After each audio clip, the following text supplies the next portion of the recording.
20절부터 23절까지 교독하도록 하겠습니다. 그날에 이스라엘의 남은 자와 야곱 족속의 피난한 자들이 다시는 자기를 친 자를 의지하지 아니하고 이스라엘의 거룩하신 이 여호와를 진실하게 의지하리니 이스라엘이여 내 백성이 바다의 모래 같을지라도 남은 자만 돌아오리니 넘치는 공의로 파멸이 작정되었음이라.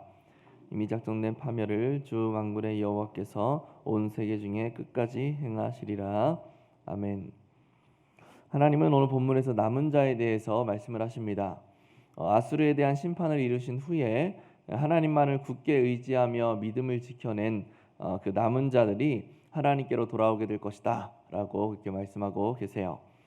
그러므로 시온에 거주하는 하나님의 백성들에게 아수르가 너희를 괴롭게 할지라도 두려워하지 말고 하나님께서 그들을 심판하실 그날을 고대하면서 기다려라, 믿음을 지켜라 라고 말씀을 하시죠. 내용 관찰입니다. 이사야는 남은 자가 진노 중에 누리는 은혜에 대해서 무엇이라고 말을 합니까? 21절과 22절에서 이스라엘의 남은 자가 하나님께로 돌아오게 될 것이다 라고 이야기를 하죠. 회복에 대한 소망을 주시는 거예요. 우리 이번 이사야는 아수르의 운명을 어떻게 예언을 합니까? 25절과 26절에서 아수르에 대한 진노로 멸망당하게 될 것이다 라고 말씀을 하셨고, 또 채찍으로 그들을 치시되 오랫바위 위에서 미디안을 치셨던 것처럼 쳐 죽이신 것 같이 바다를 향하여 애굽에서 하신 것 같이 하실 것이다 라고 말씀을 하고 계십니다. 큰 위험과 큰 두려움의 심판이 그들에게 임할 것이고, 과거에 하나님께서 크게 능력으로 행했던 그 일을 다시 이루실 것이다 라고 하면서 과거에 하셨던 하나님의 그 일들을 기억나게 하시는 거예요. 연구와 묵상입니다. 하나님께서는 왜 이스라엘을 파멸시키시면서도 남은 자를 돌아오게 하십니까? 이사야에서 그 남은 자 사상이라는 신학적인 사상이 있습니다. 이 남은 자 사상이 굉장히 중요해요. 그 남은 자 사상의 중심 본문 중 하나가 바로 오늘의 본문입니다. 여기서 이스라엘은 북이스라엘을 의미하거든요. 그런데 북이스라엘은 후에 남유다로 하여금 거의 이방인 취급을 당하게 됩니다. 왜냐하면 아수르가 패권 국가로 있을 당시에 행했던 통치 정책 중 하나가 민족 간에 다른 민족끼리 혼인을 하게 만드는 그런 그 통치 방식이었거든요. 서로 다른 민족들끼리 결혼을 하게 만들어서 민족적인 어떤 정통성과 단합성을 없애버리는 겁니다. 이스라엘 민족 같은 경우에 선민 의식을 토대로 그 민족성이 굉장히 강했기 때문에 이런 아수르 정책은 굉장히 치명적으로 작용을 할 수밖에 없었고, 이로 인해서 남유다로 하여금 이방인과 같은 그런 취급을 당하게 되는 겁니다.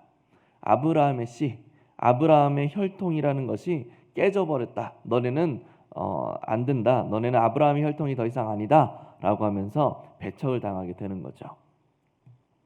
그런데 다른 민족과 혼혈이 되어버린 그 북이스라엘의 백성들 중 남은 자들이 하나님께로 돌아온대요.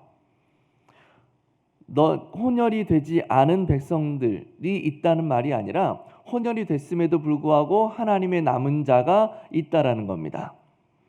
이 장면이 굉장히 의미가 있는 장면인데, 왜냐하면 바로 애굽으로부터 탈출하여서 약속의 땅 가나안으로 나아가는 이스라엘의 모습을 연상하게 만들기 때문이에요. 성경을 보면 출애굽할 때 야곱의 그 자손들과 더불어서 여러 잡다한 민족이 함께 나왔다라고 이야기를 합니다. 야곱의 자손들만 나온 게 아니라 여러 잡다한 민족들이 함께 나왔대요. 이게 무슨 말이냐면 이스라엘 민족이라는 그 공동체는 아브라함의 혈통이 아닌 사람들이 이미 섞여 있었다라는 거예요. 이미 섞여 있는 거예요. 출애굽하여서 시내산에서 하나님과 언약을 맺었던 모든 민족, 그 잡다한 민족들까지 모두 포함해서 시내산에서 하나님과 언약을 맺은 모든 민족이 이스라엘 민족이라고 다 통합이 되었다라는 거죠. 성경에서 말하는 이스라엘 민족이 바로 그 모든 민족을 이야기하는 겁니다. 그러니 남유다가 북이스라엘을 향하여서 아브라함의 정통 후손이 아니다, 너희는 잡족이다 하면서 배척하는 그런 이방인처럼 대하는 그런 모습은 이미 틀리다라는 거예요. 맞지 않다라는 거죠. 하나님이 이미 이스라엘 민족을 부르실 때 아브라함의 순수 혈통만을 따로 불러 모으신 것이 아니기 때문입니다. 지금도 마찬가지예요.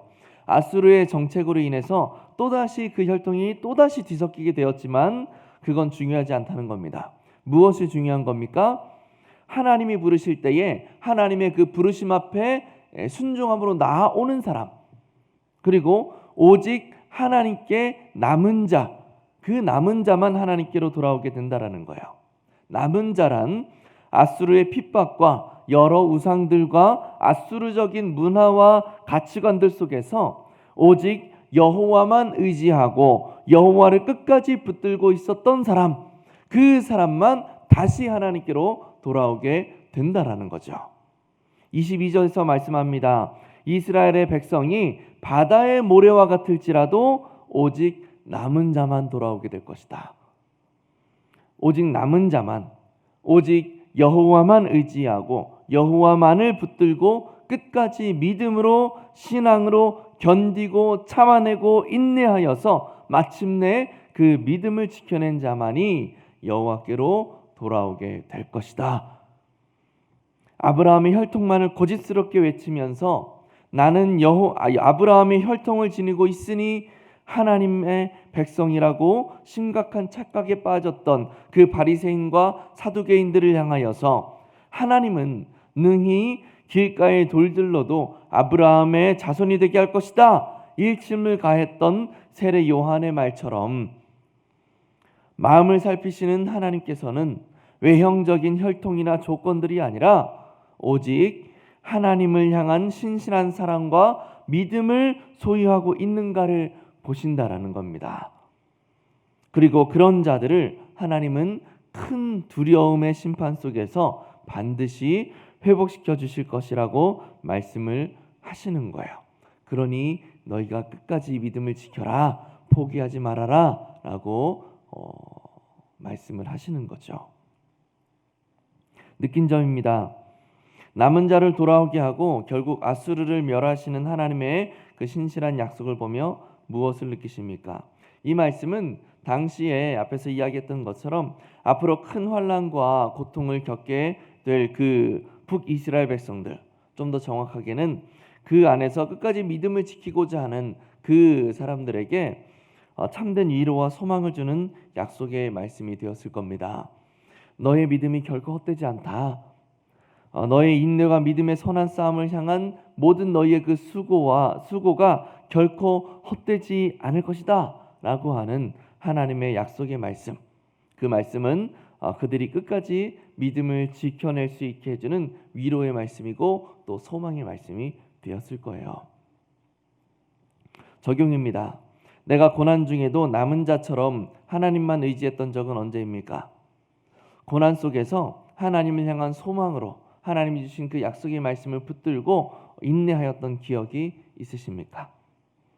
어려움 속에서 너의 믿음이 결코 헛되지 않을 것이다 라는 하나님의 그 약속의 말씀들이 나의 가슴 속에 큰 감동으로 여겨져서 믿음 지키는 그 일을 포기하지 않았던 순간들, 남은 자들을 반드시 돌아오게 만드실 것이라는 그 회복의 메시지를 붙들고 신앙을 지켜갔던 그 순간들을 떠올리며 우리가 다시 한번 결단했으면 좋겠어요. 세상의 가치관과 아수르적 문화와 관념들 속에서 내가 끝까지 하나님만을 의지하면서 내가 비참하고 힘든 일상 속에 있을지라도 주께서 주신 사명을 쫓아 믿음의 선한 싸움을 싸우고 나의 달려갈 길을 마치기 위해 전제와 같이 내가 하나님께 나의 모든 것을 드리겠습니다 라고 하는 그 결단을 우리가 이 시간 가운데 다시 한번 하나님께 올려드릴 수 있었으면 좋겠습니다. 우리가 연약해서 결단을 해도 넘어지고 또다시 같은 결단을 해도 같은 실수로 같은 죄를 범하기도 합니다. 참 연약해져. 나는 왜 이렇게 바뀌지가 않냐 라면서 나 스스로를 정죄하고 참 내가 밉다라는 생각을 하게 될 때도 있어요. 그런데 이 말을 거꾸로 생각해 보면 내가 또다시 결단하고 또다시 결단한다라는 이 사실을 우리가 또다시 한번 되새겨 보면 하나님은 실수해서 넘어지더라도 다시 우리에게 기회를 주신다라는 것을 우리가 깨달을 수가 있게 됩니다. 우리가 넘어져도 또다시 하나님이 일으키시는 거예요. 우리가 넘어져도 또다시 하나님이 붙드셔서 일어나 할 수 있어 라고 하시는 소망을 우리에게 주신다라는 겁니다. 계속해서 기회를 주시는 거죠. 같은 잘못과 죄를 저질러서 나 자신에 대해 심히 정죄하고 있는 나에게 다시금 일어설 수 있는 힘을 주시고 한없는 너그러움과 자비를 베푸시는 분이시다라는 것을 우리가 알 수 있게 된다는 거예요. 내 기억 속에 나는 도대체 믿음으로 굳게 마음을 지켰던 적이 단 한 번도 없는 것 같다라고 할지라도 괜찮습니다. 70번씩 7번이라도 같은 죄를 짓는 형제의 잘못을 용서하라고 말씀하신 주님께서는 한없이 연약하여서 매번 넘어져 버리는 우리에게 끝없는 용서와 자비를 베푸실 것이기 때문이에요. 나의 결단과 나의 의지, 나의 그 의지력을 붙드는 것이 아니라 바로 하나님의 그 인자하심과 한없는 사랑을 의지하며 다시금 결단하자라는 거죠. 남은 자가 되기 위하여 주님 앞에 다시금 결단하는 우리를 향해서 하나님은 분명히 그래 내가 도와줄게 다시 해보자 하시면서 우리에게 또다시 은혜를 베푸실 겁니다. 우리를 온전히 회복시키실 하나님을 의지하면서 이 세상 가운데 남은 자로 살아가고자 다시금 결단할 수 있었으면 좋겠어요.